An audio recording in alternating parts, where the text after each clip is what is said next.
Razlozi zašto smo se bavili ovom temom su između ostalog sledeći. Pod 1.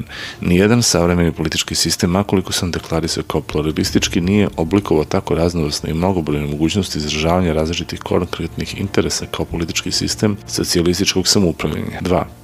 Iz razloga što se radnička levica bavi mnogim problemima, a pitanje pravno-političke nadgradnje adekvatne socijalizmu jedva i da postavlja, a ako to i čini na ustavljen pozitivistički način, bavljenjem pitanjima koliko političkih monopola su ostaviti.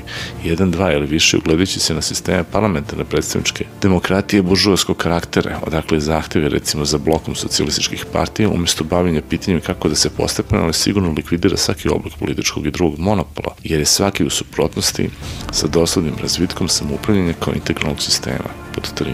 Ukratko, samoupravljanje zahteva da se ponovo razmisli o svim temeljnim odnosima i kategorijama društveno-ekonomskog, državnog i opšte političkog sistema društva prelaznog perioda. Anatomija interesa u društvu prelaznog perioda u tom je razmišljanje od ključnog značenja. Proces revolucionarnih promena zadire u prirodu i strukturu interesa kao i u mogućnosti njihove realizacije. Oblikovanje slobodne asocijacije proizvođača nužno je takođe za oblikovanje uslova i odnosa u kojima se isključuju konflikti interesa na osnovu klasične klasne podele društva i u kojima se stvaraju zbrojna i duboka protivrečija, nove i izvorne mogućnosti izražavanja i povezivanja autentičnih interesa i ideja subjekata socijalističkog samoupravnog društva.